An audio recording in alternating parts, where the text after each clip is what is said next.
Okay, abusua bɛ mu akɔ abasonko so ɛde ba Ghana Politics Avenue. So abusua yɛn bonwura ɛyɛ yɛn nsɛm mu. Abusua breaking news bi aba ɛno ɛna yɛ project ɛde ato yɛ screen no nkyɛn de ama mo no. Parliament officially declares vacancy for KPANDAI seat after court orders election rerun. Abusua isi ano finally ɛyɛ Parliament ɛyɛ KPANDAI seat no yɛ declare ne vacant and later ɛkyɛ sɛ ɔmo de akɔ ɛyɛ Electoral Commission sisi ano officially omo declare seat no vacant as a rerun of elections na so sa letter no so na ye puli de ato ye screen so enchen de amam no abusua enti no letter no de was through ni parliamentary service it say two addresses was so abusua say speaker Bagbin forward this letter we de akwa Electoral Commission mami J.Mensa enye asem to akwa mo yanko na yankonko tie ensem bi so a course but breaking news na nkasa no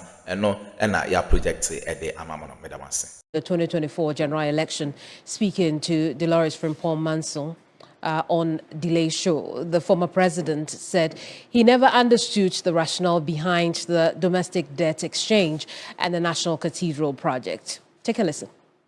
At the beginning, it was going well until COVID came.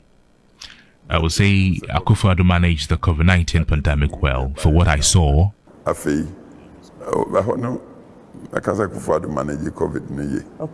However, after that came a few things that I didn't understand. For instance, the bond market issues, the National Cathedral and the PDS scandals. There were things I just did not understand. It was all very confusing. Okay. Until now, you be brave. But Mr. Namaka, Sabio, Marita, my Cocramity, Nameshe. Until Sir Nadia Bakuswa, say. This is what surprised me. When you look back at 2016, we won the elections by a landslide. But during the 2020 elections, happenings in the country and a few tensions here and there. NDC battery, it took just one vote, one seat in Parliament to distinguish President when you majority, but now a reduced majority. Even though the presidential election was different. Then 4 years later, elections came. Then 4 years later, elections turned the other way. It tells you that you cannot take electorates for granted. We are chairman Darocha from 92 on, or can I say that we are in a party doesn't mean we are friends. He said that we are in a party doesn't mean we are friends. I may not like you, you may not like me, but because of the party's principles, democracy, rule of law, respect for privacy and others, all of us are in it. So even if we're not friends, we must work together for the sake of the principles of the party. We should be united and Ghanaians will appreciate it.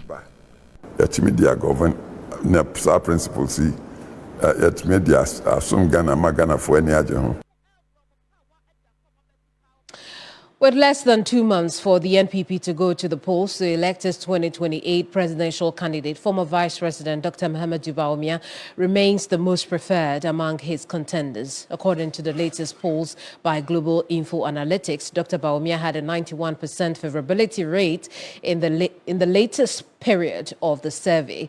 And with the election getting closer, his favorability has gone up by 1% to 92%, a situation he described as positive. Meanwhile, members of the governing NDC prefer and are rooting for Kennedy Ohene Ejapong to be elected flag bearer of the opposition NPP instead of the Vice President, Dr. Mahama Bawumia.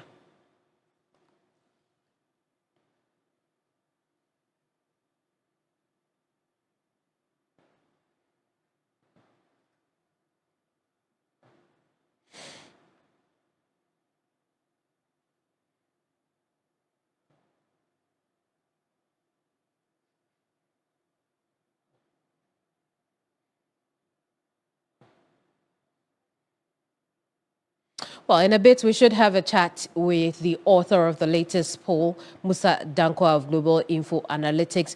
Remember that there are 5 gentlemen in that presidential primary of the NPP scheduled for January 2026. We know there is the former Vice President, Dr. Mahama Bawumia. There is also Kennedy Ohene Ejapon. There is also Kwabena Ejapon, former General Secretary of the party, former Greek Minister and National Security Coordinator, Dr. Brian Echampong, former Education Minister, Dr. Yao Educhum. Now, these 5 men will be headed for the polls come January 2026 to lead the party into the 2028 elections. After that presidential primary, there will be the elections for national executives of the party as well. We'll have a conversation on the back of how the race is shaping up with less than 2 months to go. In the meantime, let's take a quick break. We'll be right back. Analytics tells us that per his latest poll, Dr. Muhammadu Bawumia is the most favored candidate in that race. Let's have a quick chat with Musa Dankwa. Musa, thank you so much for joining us here this afternoon. But how did your survey arrive at that conclusion? Right, thank you very much. I think what you are looking at is the most recent poll of MPP delegates that we sampled across 267 constituencies. We put them a simple question, which includes, if the elections were held today, who would you vote for? And from that survey, it is clear that Dr. Bawumia is leading the pack with about 43%. You have Kennedy on 18%, Brian on 5%, and then the rest near zero. But 15% of the delegates do not disclose their voting intention, while 19% said they were undecided. I see. And what's the margin of error on that? Margin of error is about 2.4%, I think 2.14%. I see. With So a confidence level of 99%. Confidence level of 99%, which means that come January 2026, by the end of the primary, the results are likely to follow this trend? We have 2 more surveys to conduct before the primaries. What we are saying is that if the elections were held by the time we interviewed them, barring any significant movement in the numbers, we would expect probably Bawumia to win 1 touch. I see. This survey also shows that the respondents who identified as NDC prefer Kennedy or Ohene Ejapon. What is the explanation for that? So that was a separate survey, which is part of the current ongoing tracking poll. We just released the first element, which was done online, to see what people in social media are thinking, or who do they prefer. And that data showed that, yes, even though about 75% of MPP voters prefer Bawumia, when you come to the NDC voters and the floating voters, the story is different. Now, currently, NDC people preferring Bawumia is 33%. But NDC people preferring Kennedy is 39%. In the past, Bawumia used to be the favorite for the NDC. So this time around, we've seen a shift towards Kennedy. But when you look at the floating voters, the same way, the floating voters, 32% support Bawumia and 38% support Kennedy Ejapon. I see. We'll leave it here, Musa. Thank you so much for talking to us. Musa Dankwa is Executive Director for Global Info Analytics. Next, we'll bring you by the numbers.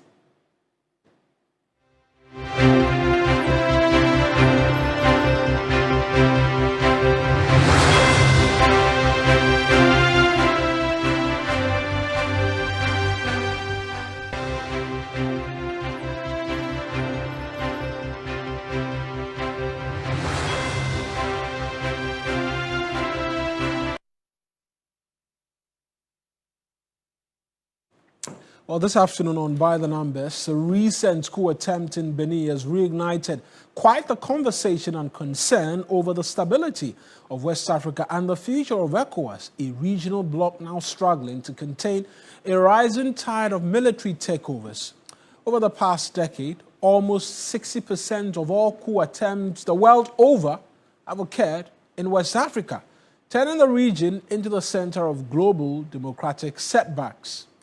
Now, tensions deepened after Mali, Burkina Faso, and Niger announced their withdrawal and formation of the Sahel Alliance. This was followed by the suspension of Guinea, reducing the once 15-member ECOWAS community to about 11 active members and raising urgent questions about the bloc's strength and long-term viability. The failed attempt in Benin, a country long regarded as one of the most stable in terms of democracies in the Gulf, has heightened fears that the wave of coups is spreading towards coastal states with regional security under pressure, public confidence weakening, and international influence shifting. Let's take you to the dashboard quickly as to an understanding of what really is playing out within the West African sub-region. And on the base, we know that there is that Afrobarometer report which has suggested that a lot of young people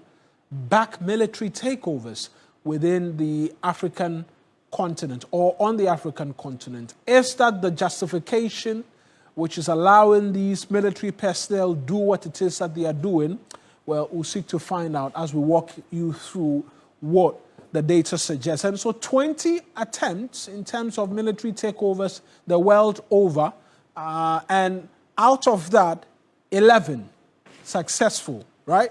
11 successful. We'll get into the details in terms of what the comparisons are with the rest of the world. But in the West African sub-region alone, 20, with just this weekends as well being a part of it.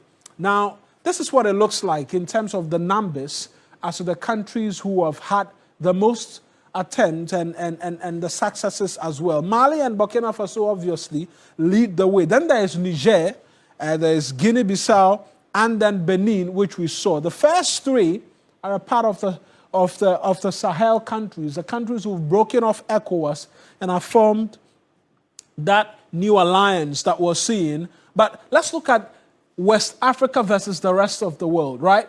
And so over the last decade, 60% of all military takeovers or attempt or whatever you want to call it has been happening in the West African sub-region.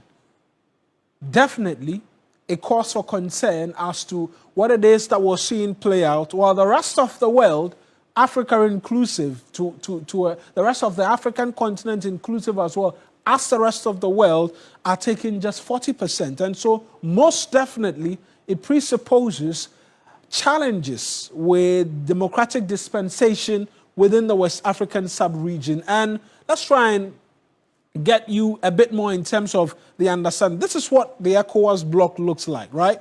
Let me just take you back quickly. This is what the ECOWAS bloc looks like. The countries with the red is the alliance of the Sahelian countries. Guinea is no longer a part of ECOWAS, but they haven't joined this group or this movement just as yet. But Mali, Burkina Faso, and Niger, they withdrew and created a separate alliance, the Sahel Alliance. Guinea was suspended following its 2021 coup, and so they've not been strategically a part of ECOWAS. Now from 15 member states, we're down to 11. And remember, there's a lot of talk about what it is that can happen with ECOWAS. There's been conversations which have been mooted about a single-use currency for a very long time, the ECO. You may have read or heard about it in basic school, up through SHS and all of that. All of that has not materialized, but the member states and the numbers have shrunk since then, from 15 to 11. And what are we seeing as some of the suggested reasons why we're seeing the coups happen in the manner and the fashion that we've seen? The first is the rapid expansion of jihadist insurgencies. In fact, off the top of my head alone, we know that for Burkina Faso, that is one of the major reasons why we saw a double coup in the country just some time back. There's growing public distrust in terms of the political elites, poverty, food insecurity, and unemployment as well, foreign influence and interference. And that's been a huge subject matter in terms of even the conversations from this weekend when the president of France, Emmanuel Macron, put up a post on Twitter as well as to having communications with Nigerian President Bola Ahmed Tinubu, which subsequently saw the airstrikes as well from the Nigerian army. And then the rising anti-colonial sentiment. And so these two, the last 2 points, closely linked as to why we're seeing the takeovers by the military in the fashion and the manner in which we've seen them play out. But we've been seeking to get a bit more as well from Mutar Mumuni Mutar, who is the founder and executive director of the West African Center for Counter-Extremism. And he's joining us right now in terms of a bit more on what it is that we've walked you through this data set and get a bit more. Mukhtar, I appreciate you joining us. Why has West Africa now become the region with the highest number of coup attempts globally? Yes, can you hear me clearly? Yes, I can. Surely. What we are looking at is a very, very worrying situation of insecurity that has engulfed the entire West African space. And those who have been following developments in the region will not find this strange or surprising at all.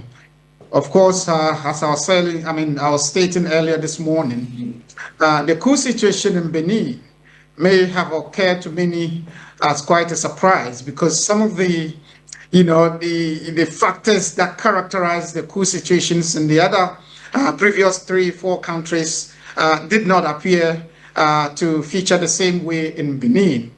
But generally, we're looking at a region that has been dealing with pervasive situations of dysfunctional state institutions and pervasive corruption and a growing, Thai government sentiment, growing dissatisfaction with state capacity to provide what I often call the entitlements of citizenship that allow young people in particular to be able to realize their dreams or pursue their ambitions as they see elsewhere.